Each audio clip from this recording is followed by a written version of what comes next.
Bienvenue à vous. Content de vous retrouver pour ce nouveau numéro de Funeste Fred qui doit être, oui, je pense qu'on approche des 50, hein. C'est, si je ne m'abuse, le numéro 49. Un numéro panaché. J'aurai l'occasion de revenir sur, vous savez, j'aime bien faire ça. Quelques-uns des éléments contenus dans quelques-uns de nos numéros précédents, mais avant.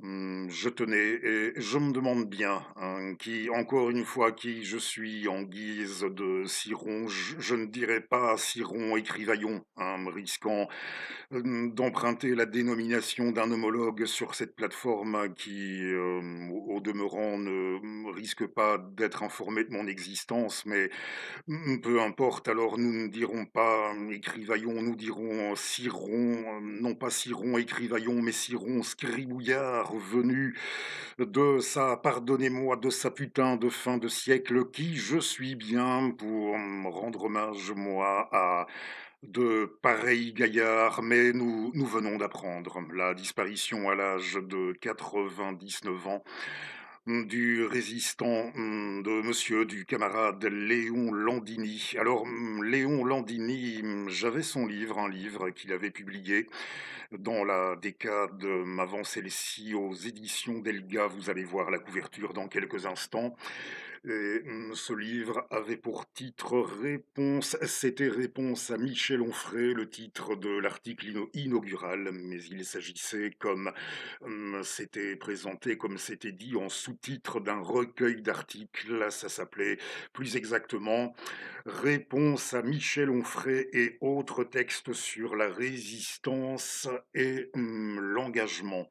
En photo de couverture, Guy Moquet, oui, Léon Landini s'était indigné de ce mode récupératoire, de la façon dont on avait récupéré du côté du résident d'alors de l'Élysée la figure, la mémoire de Guy Moquet, de la même façon qu'il s'était érigé contre la manière dont le sieur ronfrait pour sa part, par le détour du type de rhétorique, si j'ose dire, lui étant cher au sieur Onfray, et qui avait laissé sous-entendre qu'il nous fallait désormais prendre l'habitude, lorsqu'on évoquait sa figure, de, oui, prendre l'habitude désormais de l'expédier, de l'envoyer devant je ne sais quel tribunal de l'histoire.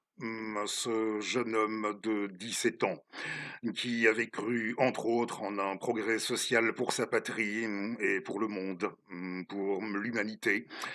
En clôture de l'article, et votre serviteur n'en pensait, et c'est toujours pareil, n'en pense pas moins.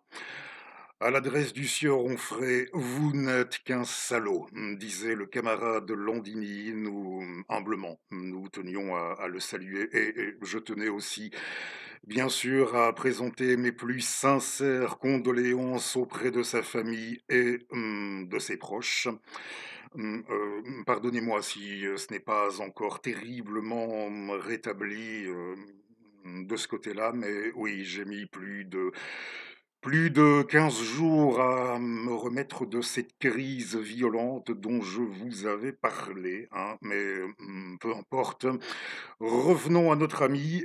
C'est que oui, je présentais à l'instant mes condoléances sincères auprès de ses proches, et sur toute l'histoire de sa famille, avec en couverture là une histoire à cheval sur la France et l'Italie, l'Italie et la France, comme vous voudrez, dans le sens que vous voudrez, mais symboliquement en couverture, un des tableaux les plus célèbres pour ce qui était de symboliser l'Italie, hein. Oui, vous allez me reconnaître dans quelques instants. Ce tableau qui ouvrait aussi au cinéma un film célèbre, sur toute une période de l'histoire italienne, là encore, dans les années 70. Peut-être allez-vous immédiatement vous rappeler ce livre écrit par sa fille et qui s'intitulait Le fil rouge, très très bien. de Gilda, sa fille Gilda Landini. Nous l'embrassons. Alors, je vous montre dans un premier temps le livre de Madame Landini.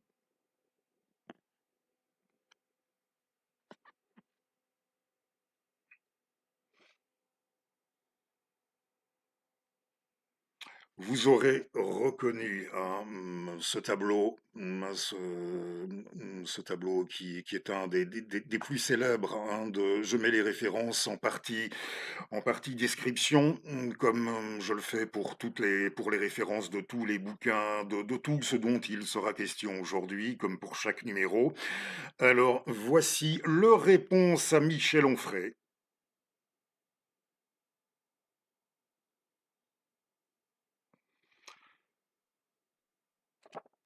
Un recueil d'articles. Je tenais à ouvrir ce numéro avec notre petit hommage, en toute humilité, encore une fois.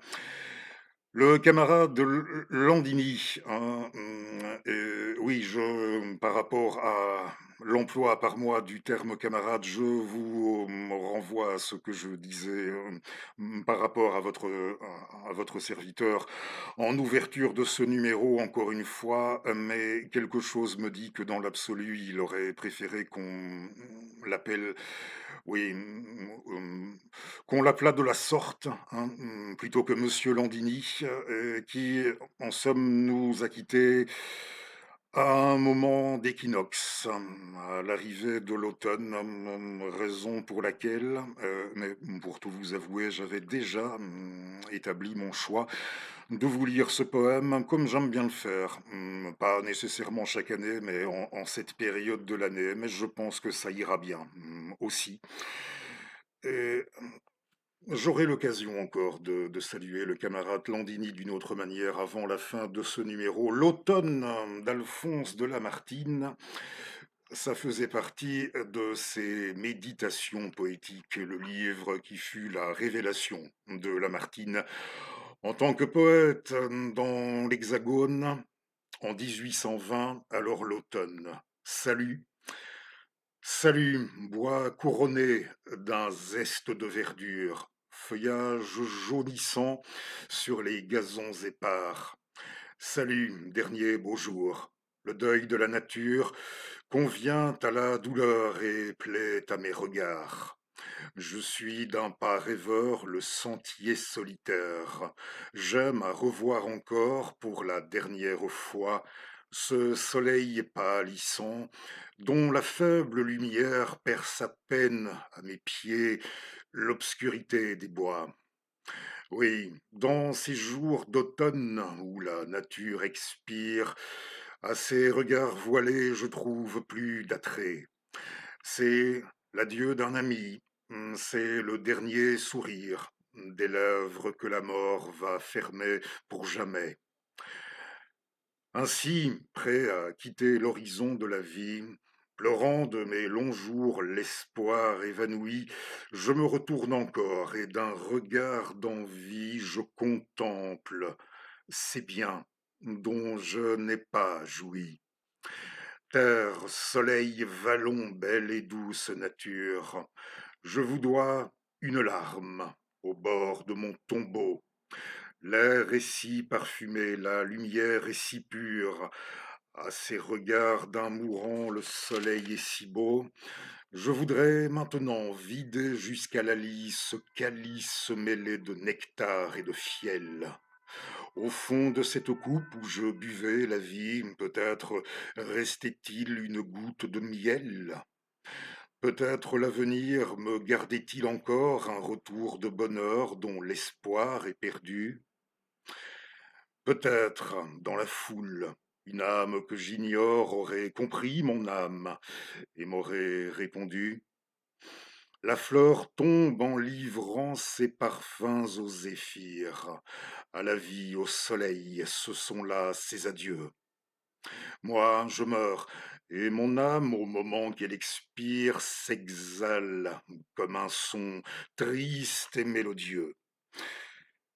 Dans ses méditations poétiques de 1820, Alphonse de Lamartine et nous utilisons, l'édition en Pléiade. Nous ne nous mo Sur le coup, nous ne nous refuserons rien. Oui, la Pléiade pour les œuvres poétiques complètes, d'Alphonse de Lamartine. Alors je vous disais que j'allais revenir sur quelques éléments de nos numéros précédents.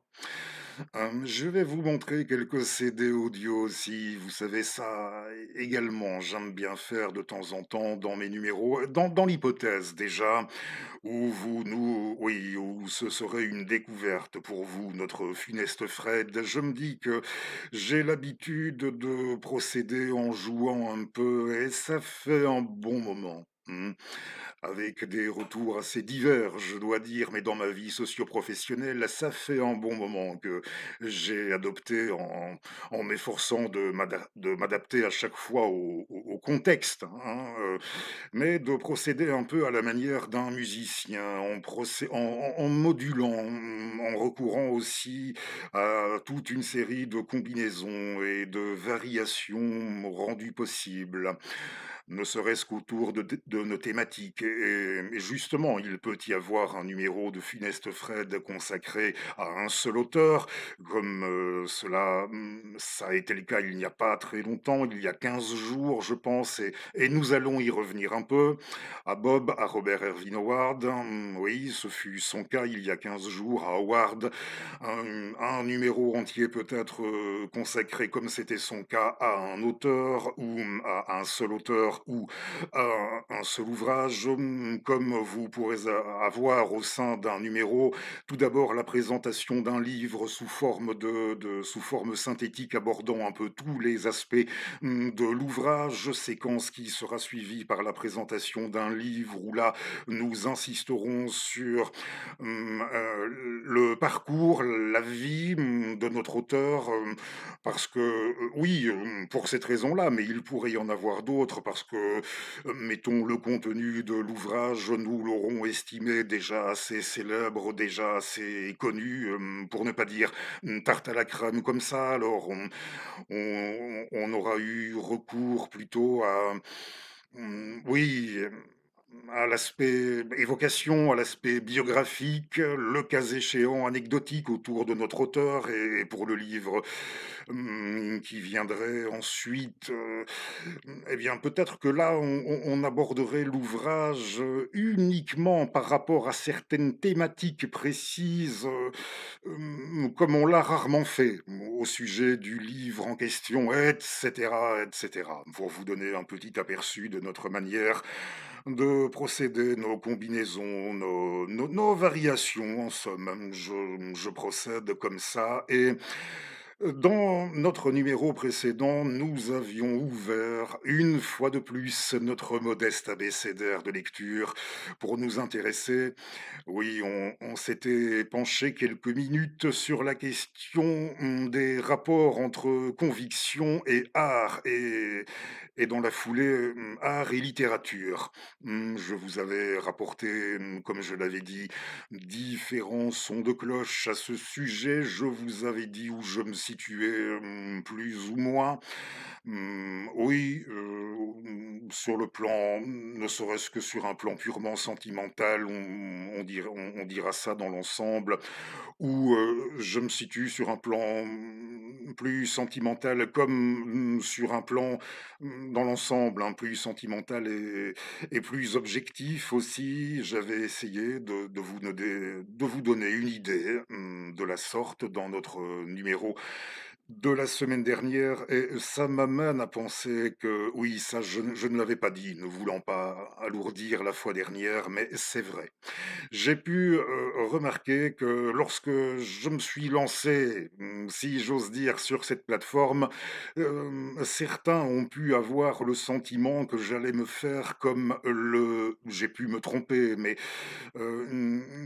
parfois, j'ai pu avoir comme l'impression que certains pensaient que j'allais me faire en effet comme le vecteur de leurs idées, de leurs messages, de leurs programmes politiques, de leurs auteurs, de leurs éditeurs favoris, et je comprends que j'aurais pu ensuite, comme Immanquablement, oui, comme les décevoir, je serais le premier à le comprendre, mais, admettez, je n pour ce qui serait, de revenir dans chaque numéro autour de la même chose, entre guillemets, vous avez saisi, je ne m'estime pas intellectuellement assez fort, assez calé, pour ça. Alors oui, je peux renvoyer à certains moments des contrastes assez saisissants et qui peuvent avoir dans mes choix des contrastes et qui peuvent avoir des fois je suis le premier à le comprendre, de même, ça peut avoir quelque chose de désarmant, hein, ça peut désemparer, mais je tiens bien à insister sur le fait que je n'ai pas la sensation d'être le partisan de quelque pluralisme, brut, et échevelé. Même là où je me renverrai ces sensations qui peuvent de contraste, qui peuvent des fois désarmer, croyez-moi, il y a toujours un sens, rien n'est gratuit. Même lorsque je fais mine, d'afficher la plus complète nonchalance, il y a toujours un lien, d'une manière ou d'une autre. Ça s'agence toujours au bout du compte, d'une manière ou d'une autre, ça finit toujours par s'agencer sous la forme d'un tout, qui quitte à paraître un peu lâche aux premiers abords. Je ne le nierai pas non plus, mais je ne pense pas être du tout et ça ne me fait pas envie le partisan de quelque pluralisme tout à fait abrupt et échevelé. D'ailleurs, je vous ai déjà expliqué pourquoi je ne vous présentais pas certains types de livres et j'aurai l'occasion d'y revenir, hein, et maintenant, voilà, dans l'hypothèse où je vous aurais déçu à un moment en tant que vecteur, là où je peux me tromper, hein, mais dans l'hypothèse où vous seriez représenter nos modestes contributions à cette plateforme comme, ce dit Vector, dites-vous bien que je dois tout de même rester l'un des seuls, si pas le seul, à présenter les ouvrages de certains éditeurs ou certains ouvrages traitant comme ils le font d'histoire contemporaine, l'un des seuls, si pas le seul, sur cette plateforme.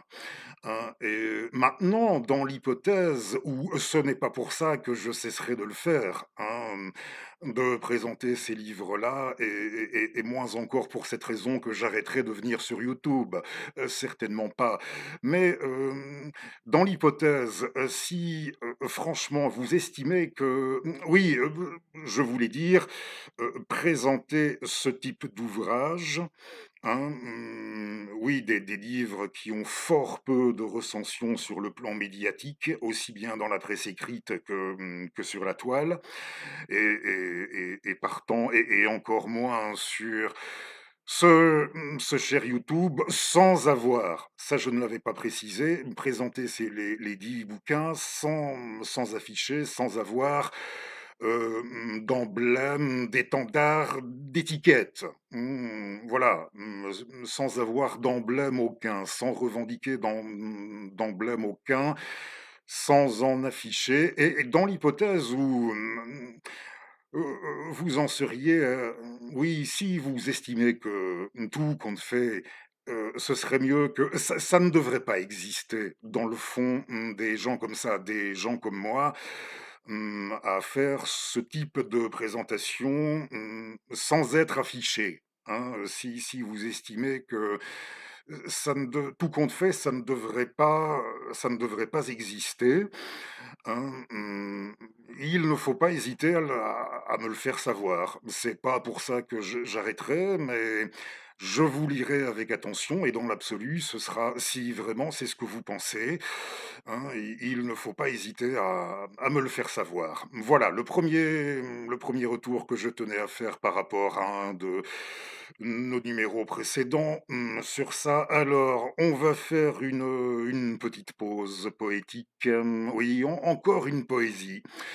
dans un registre, oui, chronologiquement, assez ultérieur et quand je vous disais un numéro consacré entièrement à un écrivain, il y a 15 jours, peut-être avez-vous suivi celui sur, l'écrivain texan Robert Irvin Howard.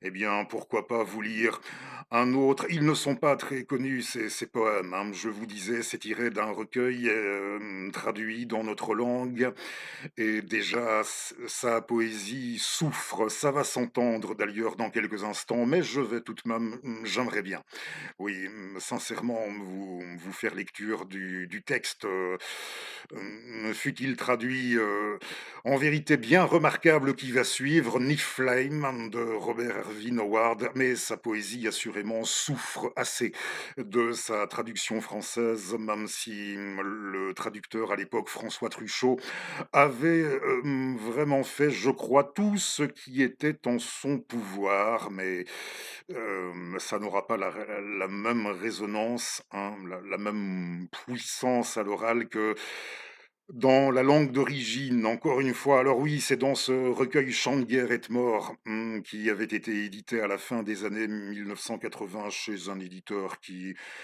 à mon avis, n'existe plus, hein, mais ça doit déjà faire un paquet d'années. L'éditeur Neos, mais, qui, à un moment, avant les formats en plus petits que les amateurs de longue date et même de plus longue date que votre serviteur ont dû bien connaître, avant les éditions en fleuve noir, en format de poche, il y avait eu en format intermédiaire, ils étaient un peu plus grands, les volumes des éditions Néos. Et ils avaient sorti en annexe ce recueil devenu dur à trouver à mon avis, sauf si vous cherchez sur la toile, hein, si contrairement à moi vous faites des acquisitions de bouquins en ligne, je vous souhaite bonne chance. Alors on va aller dans ce Chant de guerre et de mort difficile à se procurer pour le poème Niflet, mais ça nous permettra, on se souviendra de son évocation par nous il n'y a pas si longtemps, oui, de notre évocation dans la mythologie nordique de la vache cosmique. Il va en être question dans le texte de Bob, de cette vache, hein, associée oui, à la cosmogonie des Vikings, des Nordiques, et nous retournons. Ça donne son titre au poème, Niflheim, un des 9 mondes, et, pour l'un des 9 mondes, en l'occurrence le monde des ténèbres. Alors, ça ira mieux en allant à la bonne page.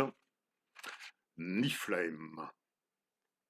Permettez, je me rince le gosier, hein, comme je le fais de temps en temps, ça ira mieux.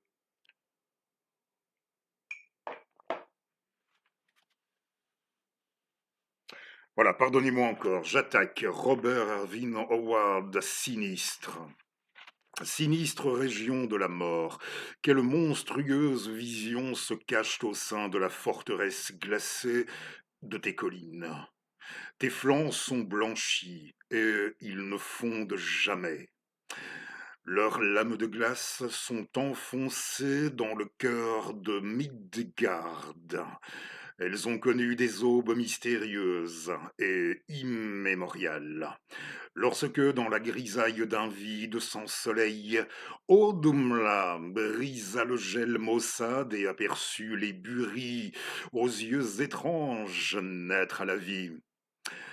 Oh, tu es une sombre région, je le sais, le siège des mystères de Midgard en vérité, car tu es le cœur froid et inhumain d'Ymir, qui nourrit tous les océans de son sang léthargique. Le ciel est frangé de givre, le soleil encrouté vacille dans l'azur, un bouclier de flammes gelées, des ombres gigantesques surgissent et se dressent et vivent et brisent les liens qui les enchaînaient au passé. Ils tourbillonnent dans la nuit tels des géants aux membres gris. Ils s'avancent majestueusement parmi les étoiles froides et moqueuses. Oh, géante progéniture des ombres, trouvez en moi un frère et un maître et un esclave. Ensemble, nous ferons éclater le cerveau des hommes en leur révélant un ténébreux savoir venu des cimes abyssales et une connaissance que l'âme ne peut supporter. Oui, je vous ai observé titubant sur la glace, tandis que des monstres de brume grise tournoyaient dans le ciel, et sous l'effet de mon rire caquetant poignardaient le grésil. Corne de guerre sonnait l'heure du Ragnarok. Que les destructeurs de l'homme rugissent depuis Jotunheim pour déchirer le monde et jeter à bas les océans jusqu'à ce que dans Asgard se réveillent les dieux endormis. Alors, dans le combat retentissant de ce jour, que Midgard se lève et rugisse et qu'Ymir se réveille jusqu'à ce que des montagnes de glace déferlent en grondant depuis Muspelheim, et que tout devienne semblable à toi, Niflheim.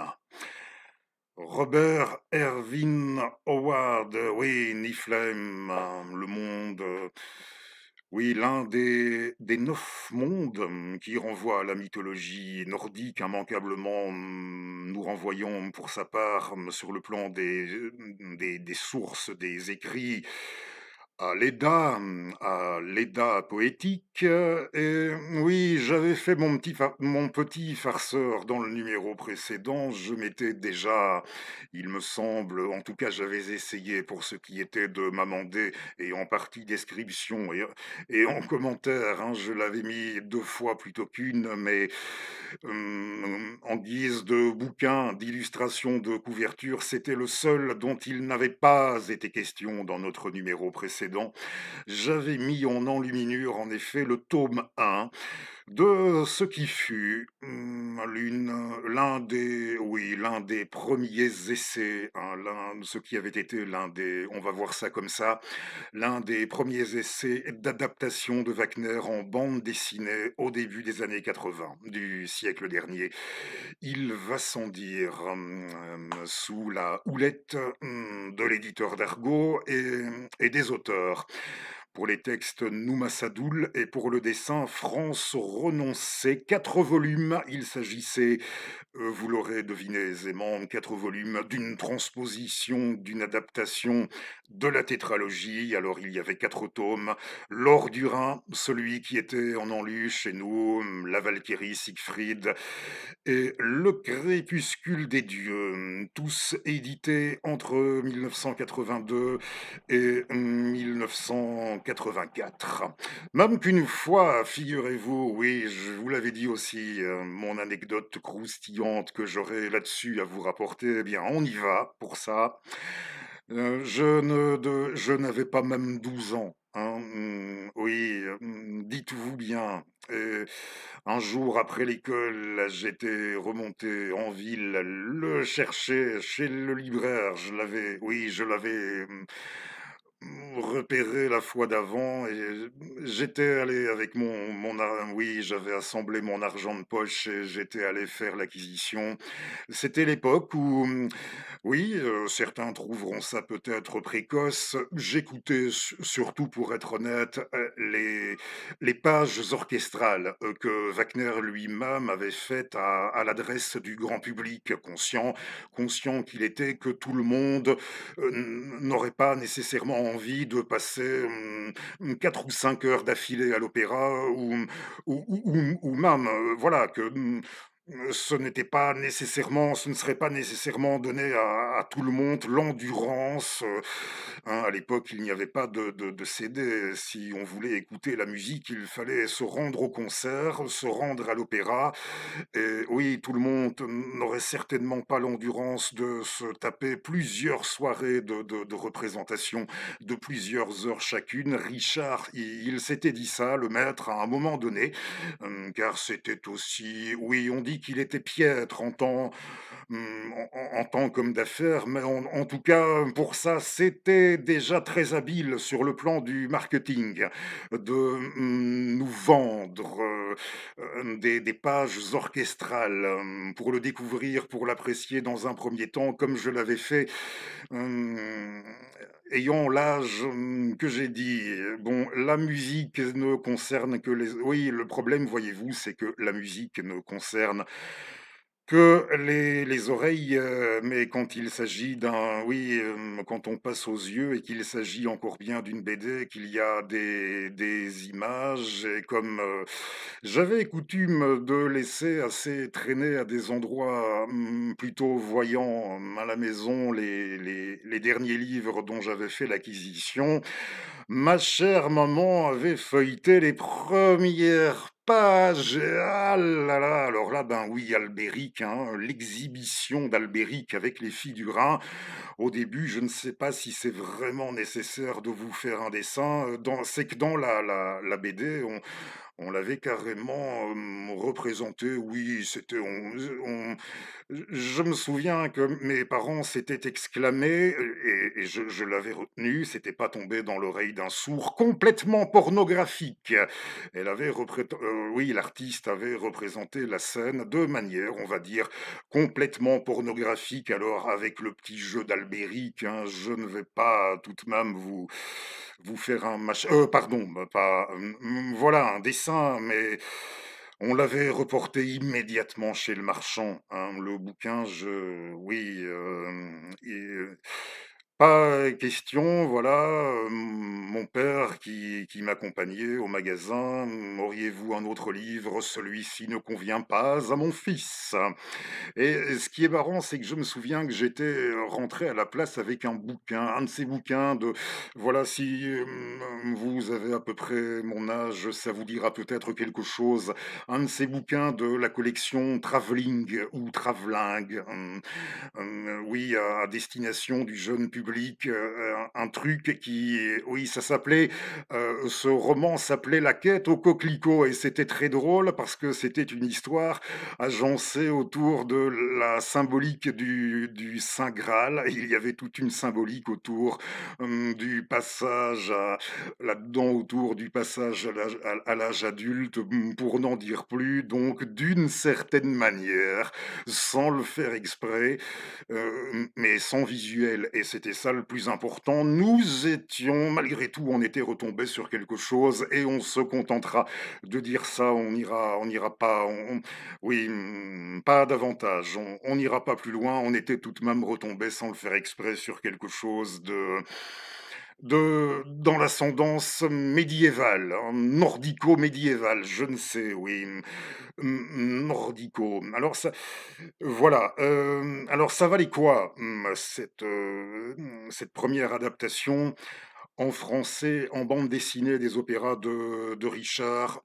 Très honnêtement, je dois dire que Numa Sadoul, qui est bien connu pour, mmh, entre autres pour ses recueils d'entretiens avec quelques-uns des plus grands auteurs de BD, Hergé, je pense il a dû oui, pour sûr Hergé, Mébius, je ne vais pas m'aventurer sans être sûr de mémoire, pour sûr Hergé et puis Mébius et puis Franquin, mais il doit y en avoir d'autres, Numa Sadoul, un grand oui, grand wagnérien devant l'éternel avait, oui, il faut croire qu'il avait toujours rêvé son adaptation de Wagner en BD et il s'en était très bien sorti, sur le plan de la sélection et de l'adaptation des textes.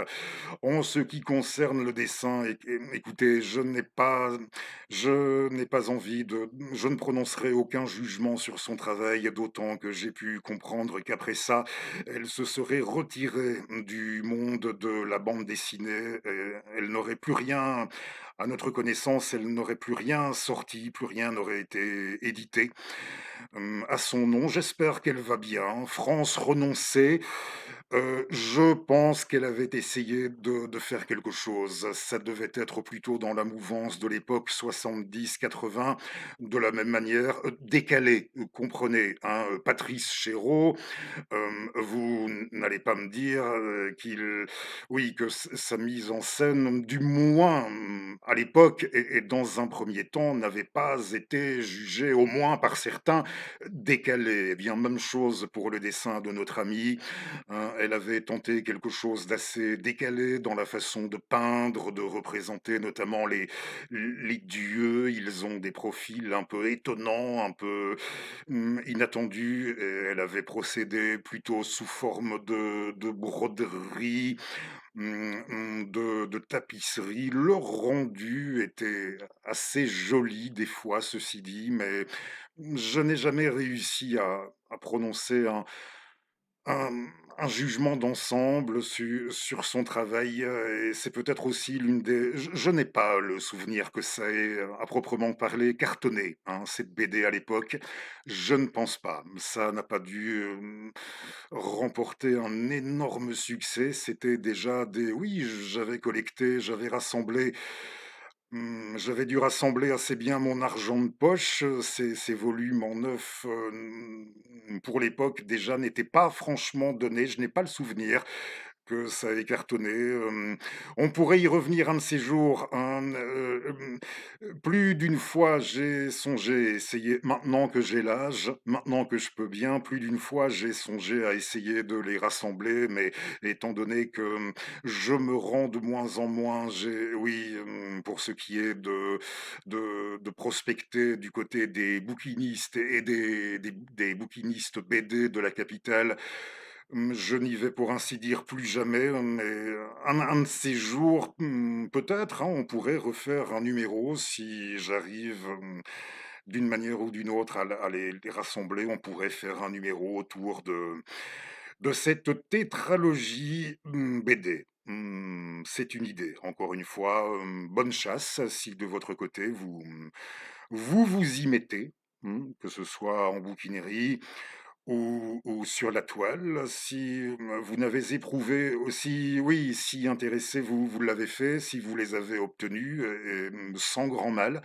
Ça m'intéresserait, dites-le moi, ça m'intéresserait de savoir le degré de difficulté qu'il y aurait aujourd'hui pour se procurer, ces 4 volumes. Des éditions d'Argo, oui, je pense que notre artiste, elle avait essayé. Oui, elle avait essayé de faire quelque chose. Hem, un travail, on pouvait parler aussi, dans le chef de nos 2 auteurs, d'un travail de pionnier, hein, et quand on parle de oui, notre vision howardienne, de Niflhem nous a permis sans mal de faire la transition avec Wagner. Nous avons évoqué à un moment l'Edda poétique, à l'Edda renvoie la part des dieux, hein, la part divine dans la tétralogie de Wagner, même si par rapport à ça, je ne sais pas si vous connaissiez ce compositeur moins célèbre que Richard Wagner, ce compositeur islandais, qui a produit au siècle dernier, oui, un compositeur islandais, John Leif, c'est de lui que je vais vous montrer quelques CD audio. Et lui faisait le reproche, à Wagner, d'avoir, par trop malmené les textes anciens. Le travail effectué sur la base de l'Edda, par rapport aux sources de l'Edda, la manière dont Wagner avait mis ça à sa sauce, et pourtant plus j'y songe et plus je me dis: en dépit, immanquablement une fois encore de cette sauce, des oui, de, tous ces oripeaux, ces accessoires de théâtre du 19e, hein, en dépit de toute cette sauce, de tout ce romantisme de Wagner, il est permis de se demander si, paradoxalement peut-être, si malgré tout Wagner, lui, dans l'ensemble, ne sera pas allé et ne sera pas remonté encore plus loin par la façon dont il se sera fait, ainsi que souvent je l'ai entendu, présenter, dans les exposés de notre ami Dominique Pagani, lorsqu'il nous oui, à plusieurs reprises, hein, il aime bien nous présenter Richard Wagner comme ayant été à la base, de ce qu'il faut voir comme, en art, en histoire de l'art et par extension l'analyse structurale des mythes.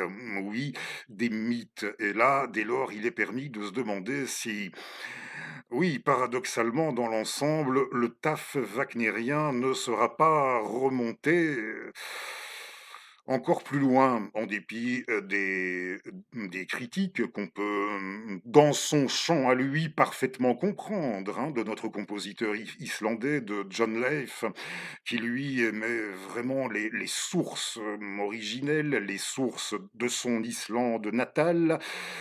Si vous ne vous êtes jamais passé de la musique, de John ou de Jon Leif, alors là, attention, vous risquez peut-être d'être confronté à un style, comme vous n'y avez encore jamais été confronté, hein. Peut-être, pas nécessairement, je dis peut-être. Alors l'idéal, et j'insiste à écouter absolument avec des écouteurs, avec d'assez bons écouteurs, à fort volume, sans abuser, sans oui, non plus.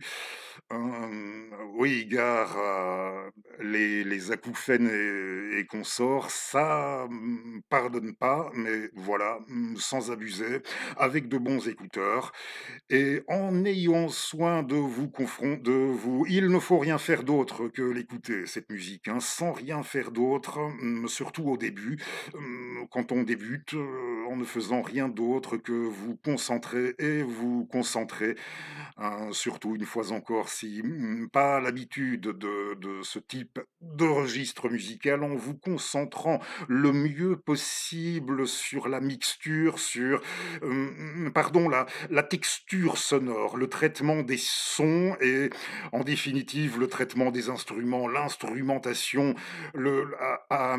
oui, à chaque instant, à chaque phrase, à chaque, comment dire, à chaque variation, c'est absolument extraordinaire. Sans quoi, si vous faites autre chose, si vous mettez ça en guise de musique de fond, pour ne pas dire en guise de musique d'ameublement, pour parler comme notre camarade Eric Satie, franchement, vous allez avoir l'impression d'entendre quelque chose de, nous ne dirons pas chiant, mais d'assez antipathique, redondant, répétitif, alors que ce ne l'est, croyez-moi, aucunement. Mais concentrez-vous sur le travail de l'instrumentation, sur la texture sonore, notamment sur le traitement déjà rien que pour les parties percussion, hein, qui sont souvent considérables avec des emplois d'instruments rares, tout de même en guise de percussion, des marteaux, mais pas seulement. Alors, la meilleure introduction possible, je vous montre 2 CD audio, mais ça fait à peine un peu plus d'une vingtaine d'années qu'on commence seulement à découvrir son œuvre, à Jon. Oui, Jon Leif, il a vu le jour en, pardonnez-moi, oui, ça ira mieux avec mes bigleuses. Oui, Jon Leif 1800, Leif, Leif, et un S à la fin. 1899 et oui, il a fait partie de, ceux qu'on pouvait dire nés avec leur siècle, et il nous quitte en 1968, lui aussi. Il a toute une histoire assez incroyable et assez dramatique et c'est quelqu'un qui n'aura, franchement pas beaucoup rigolé, dans sa vie, de naissance islandaise, de formation musicale en Allemagne où il aura, résidé Alors oui, comme je vous le dis, il a toute une histoire, aussi bien avant la guerre, pendant et après, et puis l'histoire de son retour au pays, des drames. Oui, il a vraiment pas rigolé, notre ami, dans le cours de sa vie. Et je ne sais pas si c'est nécessaire de vous dire que ça se ressent terriblement, et comme à vif dans certaines œuvres, dans certaines de ses œuvres, notamment celles dédiées à sa fille, qu'il avait perdue.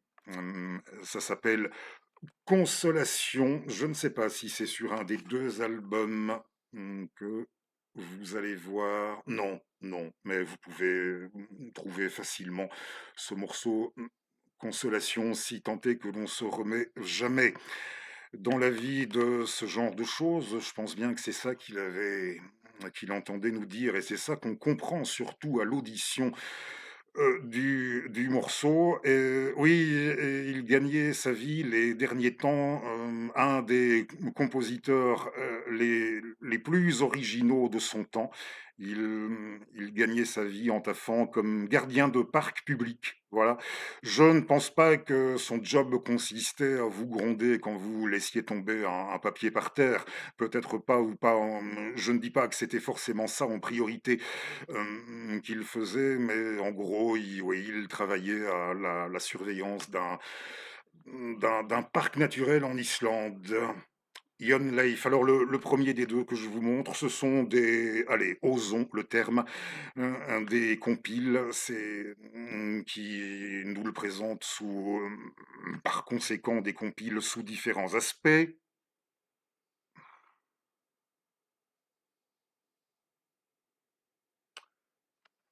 Geyser, et tout est interprété par l'orchestre, avec différents chefs d'orchestre, par l'orchestre symphonique d'Islande, et l'autre, quand on traduit de la langue natale de notre compositeur, Viking Asvar, ben Asvar comme chez nos amis in English, on sort, très bien dit par moi, Asvar, on sort, la réponse, en français ce sera mieux dans l'absolu, la réponse des Vikings.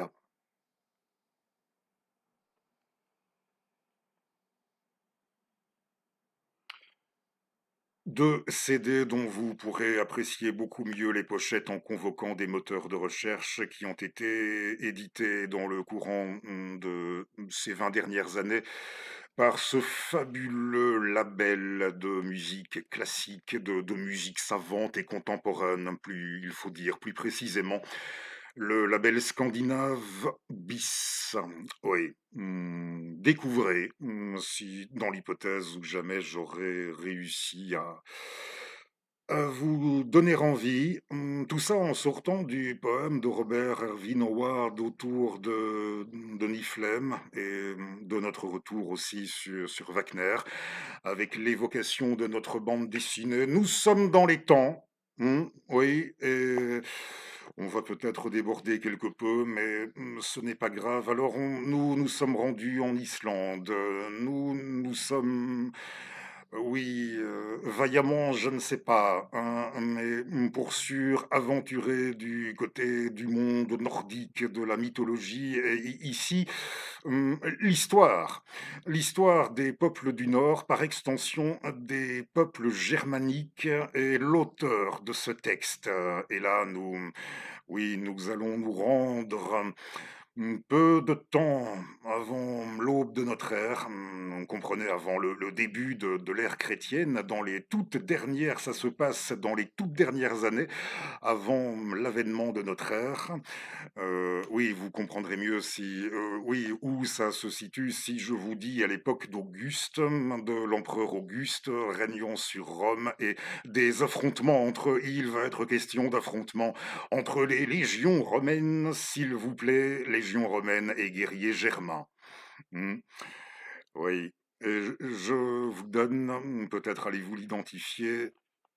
Ne regardez pas, oui, en partie, ou ne regardez pas tout de suite Si vous souhaitez avoir le cas échéant la surprise, ne regardez pas en partie description les références. Le titre du texte, c'est le début d'un chapitre, oui, plutôt c'est le début d'un chapitre, les premiers combats contre les Romains. Les premiers combats contre les Romains. L'auteur après. Peut-être serez-vous, oui, peut-être, surpris.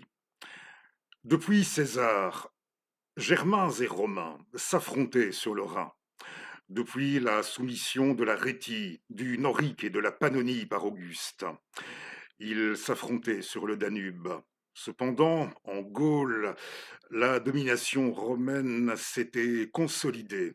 Agrippa avait établi un réseau de routes militaires qui sillonnait tout le pays. On avait construit des forteresses. Une génération nouvelle, née sous le joug romain, avait grandi.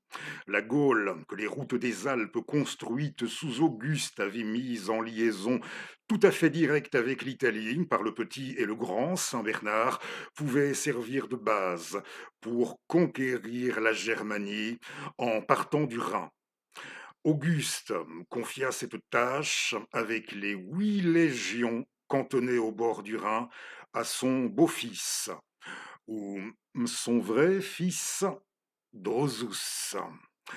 Le prétexte fut fourni par les frictions constantes des habitants des régions frontières, par des incursions des Germains en Gaule, ainsi que par une conjuration prétendue ou réelle des Belges mécontents avec les Sicambres, au terme de laquelle confrontation ceux-ci devaient franchir le Rhin. Les Sicambres franchirent le Rhin et provoquaient un soulèvement général. Drusus s'assura en -12, nous étions en -12, de la personne des chefs belges, franchit le fleuve tout près de l'île Batave, en amont du delta du Rhin, dévasta le territoire des Oucipètes et en partie celui des Sicambres, descendit alors le Rhin en bateau, contraignit les Frisons à lui fournir des troupes auxiliaires d'infanterie, et avec la flotte longea la côte jusqu'à l'embouchure de l'Ems, où il pénétra pour aller combattre les Chauques. Les Chauques, mais là, ces matelots romains qui n'avaient pas l'habitude des marais échouèrent la flotte par basse mer.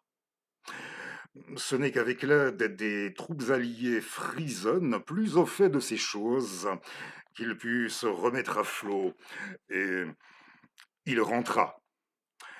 Cette première campagne n'était qu'une grande reconnaissance. L'année suivante, en -11, il commença la conquête véritable.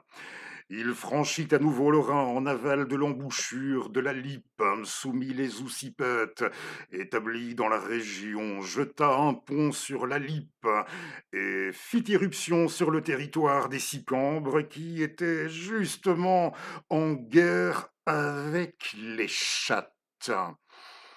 En guerre avec les chattes parce que ceux-ci ne voulaient pas adhérer à la Ligue contre Rome sous leur direction.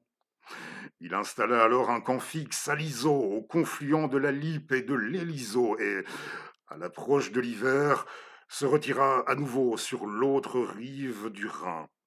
Attaqué brusquement par les Germains au cours de cette retraite dans un étroit défilé, son armée n'échappa qu'à grand-peine à l'anéantissement.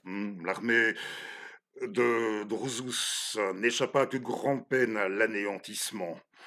Et nous n'irons pas plus loin. Oui, nous allons nous arrêter ici. Il s'installa également cette année-là un autre camp retranché dans le pays des chattes, presque sur le Rhin. Alors, oui, j'ai essayé de rendre ça le plus, je l'espère, le plus vivant possible, je l'espère, sans exagérer non plus, mais oui, qui pouvait nous relater tout ça en arrivant à nous rendre sa narration aussi passionnante et sans être initialement, prioritairement réputé pour ça, pour cette façon de vous prendre, de vous retenir et de vous donner envie, qui sait, de connaître la suite et peut-être un jour dans un autre de nos numéros. Alors, l'auteur de cette histoire d'affrontement entre Romain et Germain, un autre Fred, Friedrich Engels, et c'est oui, Friedrich, ça se trouve dans l'origine de la famille, de la propriété privée et de l'État. Le célèbre livre de Friedrich Engels sur l'origine de la famille, de la propriété privée et de l'État, dont je mets également les références, en partie description, une ancienne édition des éditions sociales, et je tenais là aussi à dédier cette lecture de clôture de notre numéro à monsieur, au camarade Landini. Merci à lui et merci à vous de m'avoir gentiment suivi. Si vous avez tenu jusqu'à la fin, on se retrouve dans un peu moins d'une petite semaine pour un prochain funeste. Funeste fret. À bientôt. Salut et merci.